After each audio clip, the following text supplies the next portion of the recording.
Hey everybody, what's up and welcome back to today's video guys. And today guys, I'm going to go ahead and be showing you how to set up your PayPal account. This is a very simple thing to do, so make sure to watch this quick and easy video till the very end and follow my steps correctly so you can make sure that this works the same for you and you can do this yourself.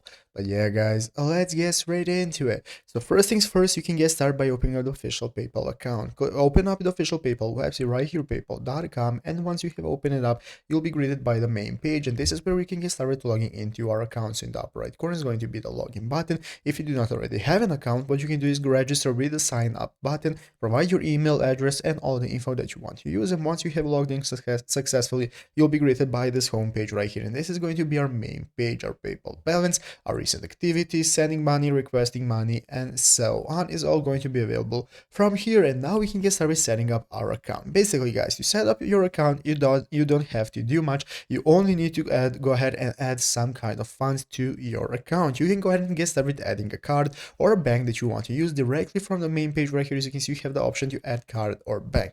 You can click add card or bank. This is going to enable you to go ahead and get started with selecting what kind of option you want to add. It's going to look like this, where if you want to link a credit card, you can click this option. If you want to link a bank account, you can click this option, and so on. And it's going to enable you to add whatever you want. You have multiple ways of funding your account. You can even go ahead and add your cards. You can request money from other people so they can send you to your balance. Basically, that's going to enable you to set up your account. You don't need much. After that, it's going to verify itself, and then you can get started using PayPal normally, and that's basically what you can do. So I hope this video was helpful. If it was, make sure to leave a like, subscribe to the channel. So you guys, thanks for watching. Take care and bye.